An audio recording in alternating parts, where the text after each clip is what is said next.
What's going on there, YouTube, and welcome back to another comic book video. Alright, so we are going to continue our coverage over Excalibur, and we pick up with issues number 9, 10, and 11. Now, we're going to cover Excalibur as a way to continue our coverage over X-Men comics as we work our way up to Days of Future Present. Now, today's video, we're going to cover a 3-part story arc, where you have Excalibur fighting against, well, Excalibur. Yeah, you heard that right. See, Excalibur is about to fight in alternate versions of themselves. We are about to meet the Lightning Force.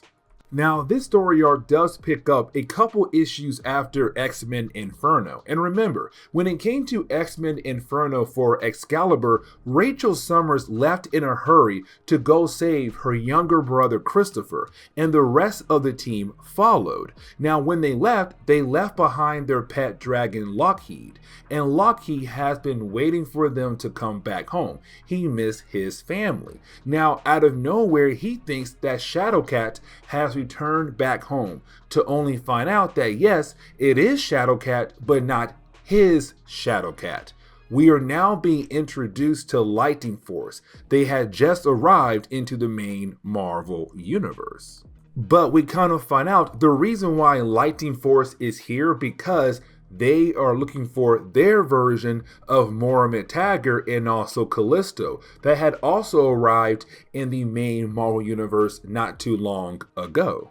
Now we do pick up with the actual Excalibur team, who are currently still in New York. Matter of fact, they're at the old school of Charles Xavier, using the Danger Room as a way to test out Captain Britain and also Megan. Because remember, in our last video, when it came to Captain Britain, his powers are slowly going away. They're fading away. When it comes to Megan, she no longer has the ability to control her powers. And so when it comes to Kitty, she wants to know what in the world is exactly going on when it comes to their abilities. Now, after a few tests has been run, we kind of find out that Captain Britain's powers are technically just fading away, but so is his life. So sooner or later, his life and his powers will go away completely. And when it comes to Megan, her control over her ability is getting worse, to the point where if anybody stands near her, well, she will actually copy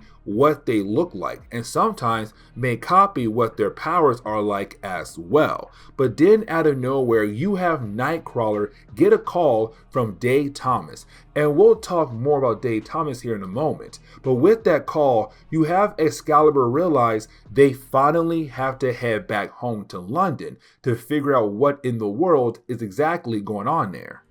But now we jump over to London, where we pick up at a branch of the Hellfire Club that is located in London, where we pick up with a character known as Nigel Frobisher. Now, when it comes to Nigel, he is expressing how much he truly hates Courtney Ross, a character that has a higher position in a bank they both work at. Now, remember, Courtney Ross is actually the ex-girlfriend of Captain Britain, and like we saw in the earlier parts of our coverage over Excalibur, well, she was beginning the process of having Brian dump Megan, his current girlfriend, to get back with her. But here's the problem. The world has no idea that Courtney Ross died a while back, that she has been replaced by Opal Luna Saturnine from Earth 9. And so Saturn 9 is pretending to be Courtney, and no one knows it. Now, when it comes to Nigel, while he is expressing how much he hates Courtney, well, Saturn 9 walks in from behind, and she's still pretending to be Courtney. And for Nigel, he believes it is Courtney. Now, she does overhear how much he does hate Courtney, and so she plays a game with him. She's all like, hey, you know what? Let's play a game of poker. Now, this first game of poker, they only bet money. But after the first game and Nigel's first loss, you then have both characters continue to play more and more games. But each game, the wager gets bigger and bigger, to the point where you have Nigel actually wager $1 million. And when it comes to Opal, well, she wagers her job position. But the game does not last that long because you actually have Nigel lose. And so now he owes Courtney, who is Opal Luna, $1 million. And he has to pay it very soon. But now we jump over to the Tower of London. Now, the Tower of London is an old castle that is currently being used for different kinds of things. So for example, one part of the castle is currently holding on to different objects or different uniforms that were used by superheroes who worked out of Great Britain. But now another part of Tower of London is the home base to a certain organization, better known as Weird Happenings Organization, or also known as WHO. And that leads us into Day Thomas and also Alistair Stewart. Now, when it comes to Day and Alistair, they're both part of WHO, but they're currently talking about what to do with Moira McTaggart and Callisto. Now remember, they're not talking about our Moira McTaggart and Callisto. They are currently talking about two alternate versions of those characters that came from an Earth where the Nazis had won World War II and then took over the entire world. And matter of fact, they are from the same world as the Lightning Force. But either way, when it comes to our two characters, they're wondering what to do with those two guys, but to also find their two missing people. Now, while talking, they're confronted by a bunch of creatures that had appeared from another Earth. And you're kind of wondering, how in the world are these different kind of characters arriving into this one Earth? Well, it's all thanks to one character, and his name or its name is Widget. Now, we still have no idea what Widget is, but Widget has the ability to open up portals that will allow people to travel to other Earths in other universes. And so these creatures are from another universe, just like the Moira McTaggart and also Callisto in the lower part of Tower of London. Now, when it comes to Day and Alistair, they're kind of wondering what to do with those creatures. But then out of nowhere, they're confronted by Captain Britain, except this is not Captain Britain. This is the leader of Lightning Force that goes by a completely different name. And his name is Hupman England. Now, I really hope I pronounced that first part correctly, but when it comes to Hupman, he's right now pretending being our Captain Britain, who had came here supposedly to aid WHO with all their problems, except he's not really there to help them. He's there to attack them, to hopefully free both their Moira McTaggart and Callisto from WHO's prison. And so he begins to attack Day and also Alistair. Now, luckily for our characters, Excalibur had arrived just in time. But unfortunately, Captain Britain and Megan can't go in because their powers are not working properly. And so it's only Kitty Pryde, Rachel Summers, and also Nightcrawler being able to go up against Lightning Force. And unfortunately, they get defeated very easily, to the point where now it's up to Captain Britain and also Megan to fight against Lightning Force. And really, Megan disappears. And so it comes down to just Captain Britain having to fight against Lightning Force on his own. But while you had our heroes losing, well, Callisto and also Moira McTaggart were able to break out of their prison cell. And matter of fact, they have a hostage, and that will be Sandy, who is the twin sister to Alistair. But either way, things are getting worse. But now, to end the first chapter for this storyline, it now comes down to Captain Britain fighting against his alternate version from a different universe, Hupman England. But when it comes to Captain Britain, he didn't bring his current uniform, and so he has to wear his old one. But the old one no longer fits because he has grown since the last time he wore it.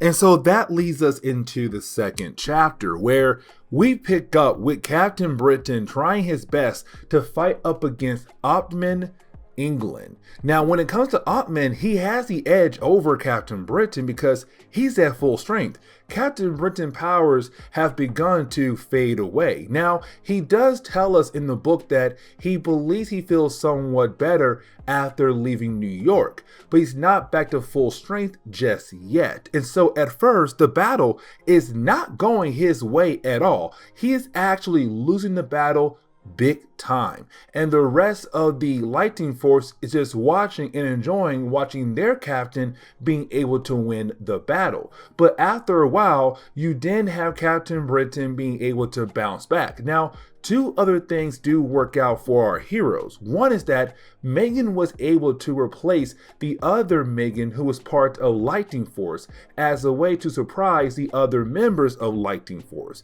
But then you also have the Phoenix return to help out the rest of Excalibur to be able to take down Lightning Force just like that. But now we have to shift our focus over to Kitty Pryde. Now, when it comes to Kitty, she was knocked out earlier in the earlier parts of the battle between Lightning Force and Excalibur, but now she's being waken up by Alistair. Now, as soon as she sees Alistair, she instantly falls in love with this guy. She wants to be with him so bad, and he does find her also somewhat attractive. Now, when it comes to our two characters, while they are talking to one another, well, here comes Widget, and you have Widget once again open up another portal that leads into another universe. Now, here's the thing, in this other world, the Amazons are still around, and you have an Amazon see Alistair and wants to grab him. Now, Kitty Pryde is able to phase him so that he will not get grabbed. But let's not forget, when it comes to Kitty Pryde, once she does use her phasing ability through technology, electronics, they short circuit. And when it comes to Widget, well, it is a piece of technology. And so you had Kitty use her ability on Widget to close the portal so that an Amazon will not come through and try to attack her and also Alistair. But once you have Kitty Pryde and Alistair being able to meet up with the rest of Excalibur and also the Who organization, we now get to the big question, what to do with Lightning Force but also Callisto and Moira McTaggart? What to do with them? Like, can we try to send them back home? But at the same time, can we get our Moira McTaggart and Callisto back as well from their Earth? And also, how in the world did they get here? Now, while you have Kitty Pryde and Alistair walk in, Kitty sees her counterpart, the other Shadow Cat, but she feels bad for her counterpart. And the reason why, because her counterpart looks tired, exhausted. Seems like she just wants to stop and rest for once, or possibly just die. And this is where we learn a tad bit about her origin. Now remember, when it came to the Nazis, one of their big goals back in World War II was going after Jewish people, killing off the Jewish race. And so when it came to Kitty Pryde, she was also Jewish in this other universe, except when she showed that she had power, they say, you know what? We could use you as a slave to help our team out when it comes to different kinds of situations. And so she's being dragged around on his team as a slave, not like an actual member of the team. And so because of that, our Kitty Pryde gets very upset and wants to attack the rest of the Lightning Force team. But you have Excalibur say, no, we can't attack them again. Right now, our goal is to find a way to send them home, but to also get our people back. So go outside and try to calm down. Now, she does go outside, but she's kind of like, no, it's not fair. They turned my counterpart into a slave. We should go out of our way to free her. But the rest of the team say, hey, listen, she's from an alternate universe. We don't have the ability to step in like that, especially now when we are trying to get our folks back from that other Earth.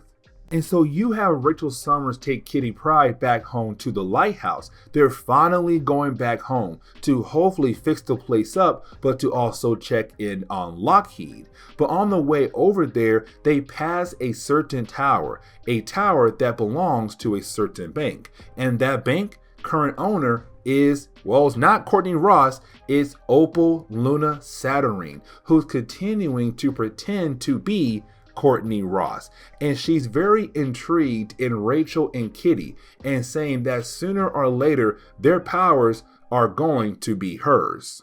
But getting into the final chapter for today's video, we do pick up with Nigel. Now remember, Nigel owes money to Opal Luna because she pretended to be Courtney Ross and she betted against Nigel and won. And he owes her $1 million. Now Nigel does not have that kind of money at all. And so he's kind of hoping that maybe he can talk to Courtney into working a better kind of deal. Now, he was supposed to meet with her at 9 o'clock, and because he saw Rachel Summers in the sky, he got distracted that now he is late for his meeting with the fake Courtney, and so he runs over to her office. But once he does arrive, she does express that she's very upset that he is late for their meeting. But now we jump back over to Kitty Pryde and also Rachel Summers. Now, when it comes to the two ladies, when they do arrive back home to the lighthouse, well, they're seeing how badly damaged the place is because of Rachel Summers. Because remember, when it came back to X-Men Inferno, the Excalibur chapters, when Rachel realized that her baby brother Christopher was in danger and she dipped out to go save him, well, she caused a lot of damage to the lighthouse, because around this time in Marvel Comics, she was the Phoenix. And so this is her saying, you know what, I have to learn how to control my abilities. Now, while saying that, they also see Magic Soul Sword stuck in a boulder right in front of the lighthouse. Now remember, when it comes to Magic Soul Sword, part of her soul is inside the actual sword, but on top of that, it has the ability to cancel out magical attacks.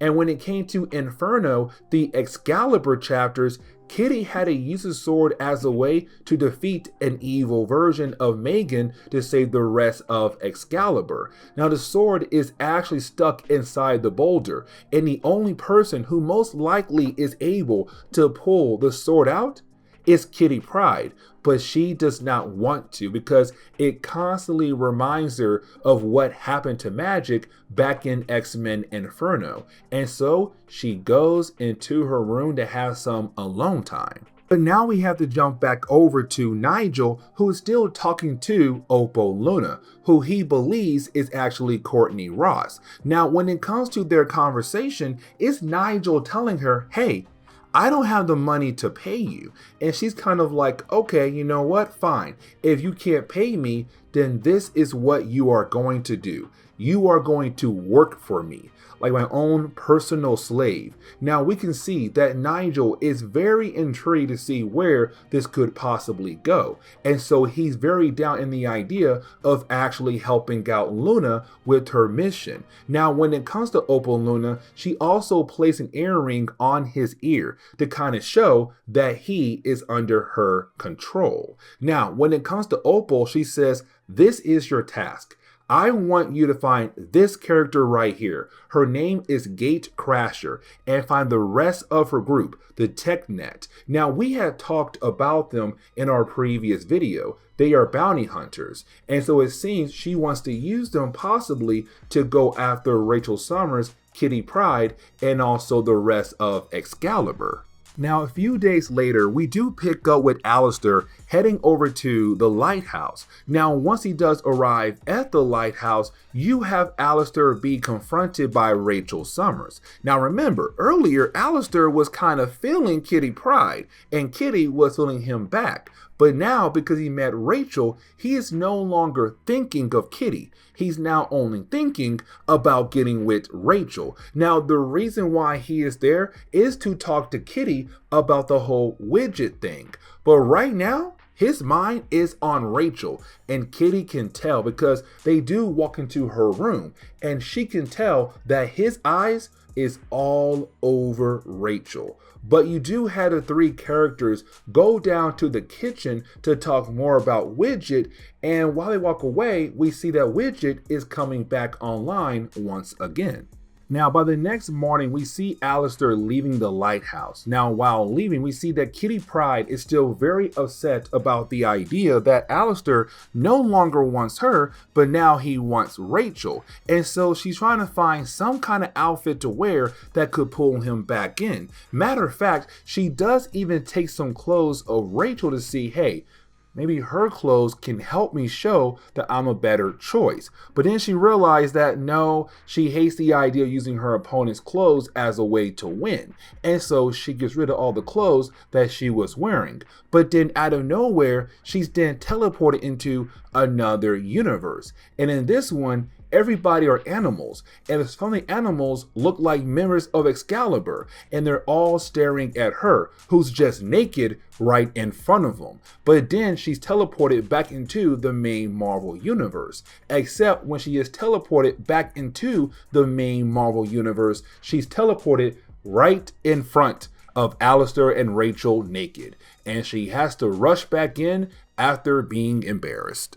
Now we jump back over to the Tower of London, where you have Kitty Pryde and Rachel Summers meeting up with the rest of the Excalibur group to discuss what's going to happen with Lightning Force and also their version of Callisto and their version of Moira McTaggart. They're going to go back to their reality as a trade, as a way to get back our Moira McTaggart and our Callisto. Now here comes the problem though. Kitty Pryde is very worried about the idea of them trying to come back into the main Marvel universe and try to take over the world like they did in their world. But you have Captain Britain say, no, it's not possible. You see, when it comes to the main Marvel universe, they rely on magic and also science. But when it comes to that Earth over there, they rely solely on science, and that is it. And here's the thing. They had to use a lot of resources to send Lightning Force over here to their reality, the main Marvel universe. And now they're using a whole lot more resources to just open up a portal that will allow the trade to actually go through. And so when it comes to Captain Britain, he says no. Even if they try, they will use so much of their resources, it would end up with them losing the battle at the tail end of the war between our two Earths.